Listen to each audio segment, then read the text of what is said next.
There is a lot of hypocrisy going on, man, and it's hilarious how some of these Paige Beckers fans are making her day about Caitlin Clark. The haters began saying Paige Beckers is moving the needle more than Caitlin Clark ever could just minutes after UConn defeated the Nets. However, are they living in a different reality for someone who wasn't even playing in the game? Clark certainly lived rent-free in many people's minds during the national championship and ruined a fantastic storyline by putting Beckers against her. For a short while after UConn won, I wouldn't even say a little bit, it had to be like a 2-hour run, but she was number one right ring on Paige finger and Caitlin Beckers had no ring on her finger. And I'm gonna put the little Astor Paige better than Caitlin just in case you forgot. We're counting rings here. The viewership numbers tell a completely different story, one that reveals just how powerful Clark's impact on women's basketball is. If you've been wondering if the post-Clark era can maintain the momentum, the data we're about to share might surprise you. Are you ready? Let's go. Some of the same people who didn't want people comparing Caitlin Clark to Paige and Guju are doing the same thing, man. They couldn't even let Paige Beckers have her day. The scoreboard made it clear that the Huskies had just defeated the once dominant South Carolina 59. The UConn Huskies defeated South Carolina 82-59 to win the national championship. This is the 12th national title under coach Dino Orama, and the victory marked Geno Orama's 12th national championship, an accomplishment that stands alone in the college basketball world. After missing an entire season due to an ACL tear that threatened to ruin her college career, Beckers had arrived in basketball's promised land standing amid falling confetti with a trophy that symbolized everything she'd fought through. Players embraced, tears streamed, nets were cut, and these three were just coming together. Obviously, with the role players surrounding them, they looked like a well-oiled machine and they breezed through the tournament. I'm not sure if there were any close games, but in the national championship game, Sarah Strong, UConn's freshman phenom, had given a breakout performance that suggested the program's bright future. Meanwhile, Azzi Fudd had finished her own comeback story, playing crucial minutes after overcoming injury struggles that paralleled Beckers' own journey, winning the Most Outstanding Player award, and before she had 3 30-point games, one 40-point game and another 30-point game.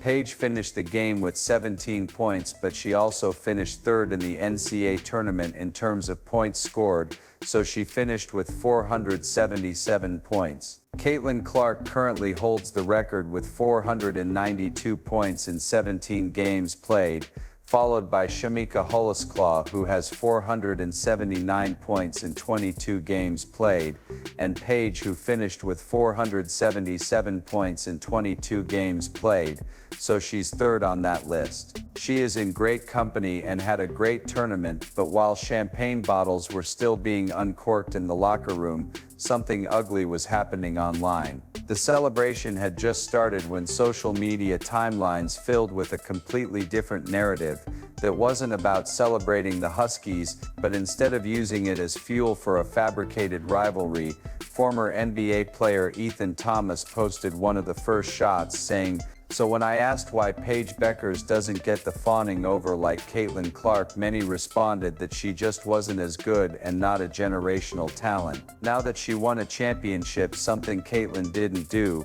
so do you guys still stand by that, or is there something else?" I mean, this whole day about Paige getting the ring over Caitlin Clark is crazy.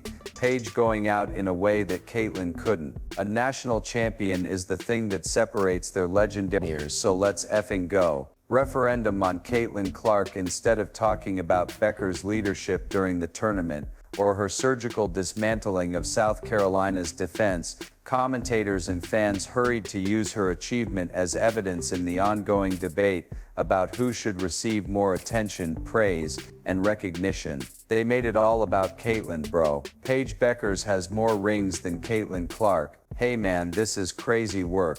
The change happened so quickly. 1 minute, basketball fans were watching the culmination of an inspirational comeback story, and the next, they were It's crazy to me that ESPN doesn't list Caitlin Clark as one of the best players in college or women's basketball, but for some reason every women's basketball player is supposedly chasing her legacy. The genuine joy radiating from the court stood in stark contrast to the divisive, often mean-spirited conversations happening online. Suddenly, terms like moving the needle took over the conversation, with Becker's championship being wielded. At this point, I think Caitlin is Michael Jordan, because everyone is chasing her legacy. At least that's what the fans are making it seem, as just one piece of information in a dispute that they themselves had never requested to be a part of. Now some Caitlin Clark fans are also taking to Twitter to criticize them. I've never heard of people disparaging players for winning a natty until Caitlin Clark didn't win. That's a fact. Why are you all bringing up Caitlin? It's crazy, man. It's crazy, like I don't understand it, man. UConn won it all, and all my timeline displays is Caitlin crying. You guys can't celebrate anything in peace. When you take away the opinions and look at the numbers, the difference between 2024 and 2025 viewership isn't just noticeable, it's stunning. Well, correct me if I'm wrong, but everyone keeps telling me that Paige Beckers will make the WNBA move like Caitlin Clark did. Well, maybe she will, but I know one thing: in college that needle isn't moving, and that needle didn't shiver in comparison to Caitlin Clark. Let's get specific with the numbers. The 2024 Final Four matchup between Iowa and UConn drew an incredible 14.2 million viewers. You read correctly, 14.2 million people watched the match between Caitlin Clark and against Paige Beckers and the Huskies in an exciting semi-final last year. That one game alone became a cultural landmark, attracting both casual spectators and basketball aficionados. Then came Caitlin Clark's last 2024 finals match versus South Carolina A, which was a landslide victory. The most watched women's college game in history attracted 9 million viewers. It wasn't the Caitlin Clark effect, but it was still pretty impressive. Let's face it, they drew 12 million viewers on Sunday, which is more than I anticipated. If we're going to give them any kudos, they drew a higher rating than I anticipated. So there's that, which was the third most in tournaments history according to ESPN, but it was a sharp drop from the game the previous year, and a slight drop from the matchup in 2023. 2023 and 2024 both dominated this particular game. Now in 2025, UConn and South Carolina, the two teams against whom Clark broke viewing records, would play. You would think that if Clark weren't making a difference, these two dominant teams would still have the same success. This is where the facts don't lie. The Final Four games, which included UConn versus UCLA and South Carolina versus Texas, drew a total of 4 viewers, 1 million and 3.6 million people each, followed by the finals between South Carolina and UConn, which drew an enormous audience of 8.5 million viewers. Yes, these figures still placed it as the third most viewed finals. This is a great accomplishment that should be celebrated, but it is hard to overlook the decline from the year before. The 2024 title game attracted a record 18. Even with Staley's Gamecocks playing another superstar in Paige Becker and UConn, led by great coach Geno, the game could not match 2024's 9 million viewers, as the South Carolina team finished an undefeated season and defeated the Clark-led Iowa Hawkeyes 87-75. The math is simple: more than 10 million viewers who watched women's college basketball in 2024 just did not show up in 2025. That's not a minor dip or fluctuation. It's a massive exodus of eyes. When someone moves a needle, it usually does so by a few percentage points. When Caitlin Clark moves it, the dial spins around completely. Wait, so with fewer homes being counted, the number was 10 million more people. Folks, in order to cut fought through the onsa. I'm going to give it to you straight up. These numbers are pathetic. These numbers are abysmal. These numbers aren't good. What makes these numbers even more revealing is the context. The 2025 tournament wasn't lacking storylines. It featured the dominant defending champions from South Carolina Paige Becker's comeback story, and a UConn program looking to reclaim its. These are gripping stories that would typically draw large audiences, but without Clark playing, millions of viewers chose to watch something else. Given the larger trend, the pattern becomes evident. The 2024 tournament games involving Iowa continued to set viewership records. The phenomenon wasn't restricted to the Final Four regular season games or the early tournament rounds. Even Iowa's practice sessions attracted previously unheard of attention. These numbers are excellent. Oh my God, 8 million people understand that this translates to 100% of US markets, meaning that the 18 million Caitlin Clark homes were 66% of all US homes. That this isn't about downplaying UConn's championship or Becker's incredible talent. It's just recognizing that one player, Caitlin Clark, turned women's basketball into a must-watch television program for millions of Americans who had never watched before. Her combination of breathtaking shooting range, court vision, and unfiltered competitive fire created a perfect storm that captivated the country. The gap between social media narratives and actual viewer behavior couldn't be more glaring. While Twitter debates raged over who should receive more attention, millions of Americans were casting their ballots with their remote controls, and the results were unmistakable. Media experts point to Clark's unique ability to draw viewers from beyond the traditional women's basketball audience. She attracted NBA fans interested in her shooting range, casual sports viewers intrigued by the hype, and even people who rarely watch sports but were drawn to the cultural phenomenon. It is realistic to think that 10 million people would watch women's basketball, but more than 10 million said, "Oh, I'm good on that, I'm not watching that." Wait, women's Final Four basketball, I'm good. Is Kayla? No, she's in the W. I'm good. Oh wait, women's championship game, I'm good. But wait, Dave Portnoy just calls it like he sees it right here. You see this 18.9 million viewers, Paige Becker's 8.5 million viewers, and Caitlin Clark's appeal wasn't just about her skill, it was about her authenticity, relatability, and unbridled joy for the game. The viewership numbers reveal something else important. Fans connect with compelling individuals first, then develop loyalty to teams and leagues. I'll hang up on all the race baiters who try to explain why 10 million more people watched last year than Paige Becker's, who is also white this year. Listen, Dave Portnoy of Barstool Sports responded bluntly to those who try to minimize the impact of Clark and said, "These people who hate on Caitlin Clark are the dumbest people walking the planet." His delivery may be brash, but the ratings support his main point,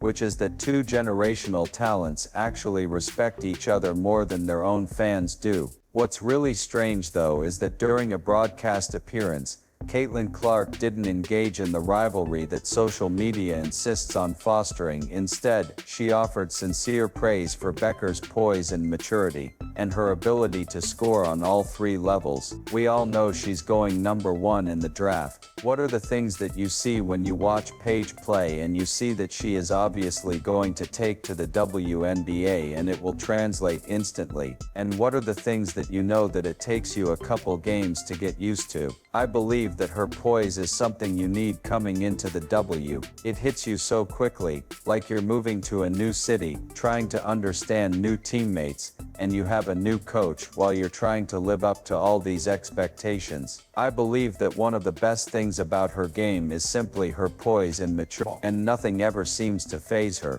That's the real story. They should move all of the games to American Airlines because I believe Paige has that kind of draw. I know we're playing there and hopefully the other one gets moved too. We would appreciate that, Dallas Wings, if you can move the other one. How can any player thrive when every accomplishment is immediately measured against someone else's accomplishments? I think Becker's will fit right in. The constant comparisons don't just divide fans, They create impossible expectations, especially for her as she gets ready to enter the professional ranks. At UConn, Beckers played alongside several five-star recruits, including the best players in their respective classes like Sarah Strong and Azzi Fudd. This created a balanced team dynamic where pressure and responsibility were distributed among several elite players. Clark's situation at Iowa was completely different. She was the only five-star recruit on her roster, carrying a burden that few other players in college basketball history have had to bear. These comparisons are especially unfair because of the drastically different situations these players faced throughout their college careers.